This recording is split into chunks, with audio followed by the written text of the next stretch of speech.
Instagram, YouTube, and I see all these people talking about Jews and or what the Bible refers to in Revelations 2:9 and 3:9 as the synagogue of Satan. And I look at how they operate, and you know what's so funny is all black people and people are all upset because they feel they're not getting treated right. And it's funny to hear Kanye talking about God, which, you know, I ain't gonna knock the brother on that, but he still lacks a lot of understanding. And so what people don't realize is we're people of, we're believers. We're called for a certain lifestyle to operate outside of the world. We're in the world, but not of the world. So when you look at the children of Israel, when they came out of the wilderness, right? Actually, when they went into the wilderness, they left Egypt.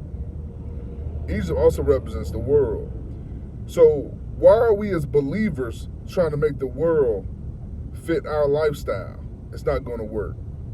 You got to remember 2 Corinthians 4:4 tells us that Satan is the god of this world. So his systems and the way he do things are his systems. They're not of God. So what we got to do is make sure we find ourselves as people of color, as believers, whatever color, race, creed, or whatever you believe in. You got to find yourself getting with the Lord, seeking his face, praying and fasting to get understanding about what he wants you to do. Stop trying to be like the world. Oh, we got to build business credit. We got to do all this. We got to build our credit. That ain't what God told you to do. They're going to change it every time you do it anyway. You got to have enough seeds in the ground to reap a harvest. So you got to be sowing and giving to somebody somewhere in order to get what God has for you. Deuteronomy 8:10 tells us that it's the Lord thy God that gives us the ability to create wealth. So he wants you to be wealthy. He wants you to have money. But it's going to be unorthodox. It's going to be unusual. When I talk to God about business and things like of that sort and you know, different things pertaining to business, he always reminds me, I'm not like the world. Stop trying to think of it from the world viewpoint.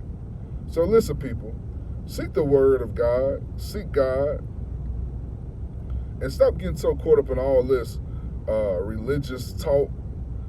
Oh, you ain't saying his name right. You ain't calling him Yahweh. His name is Jesus. That's fine. You can call God God. That's fine too. The Bible tells us he's coming with a new name anyway. And more importantly, we lost Hebrew, the original Hebrew, for 150 years. So we don't even have original Hebrew. What we have is a bunch of Yiddish, Hebrew mix. So stop with all that. The Bible also tells us that he answers to the name of what the Gentiles call him. And the Gentiles call him Jesus. So listen, seek his face, do what he needs you to do, obey his word. But stop getting caught up in the world, man. I'm tired of seeing all these believers drinking and smoking to get past their stress. You know, just because you're drinking and smoking, okay, don't make you not a believer. But that makes your faith, it makes you less of a believer. You have a faith issue. Because you're not replacing your faith or your trust in God in his word.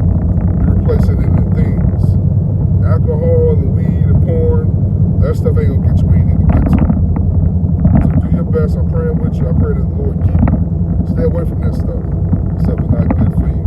The enemy's trying to set you up because it's gonna get worse and worse. Besides, marijuana, alcohol aren't what everybody likes to say. They say, oh, weed is from the ground. It's not an herb. It's not natural.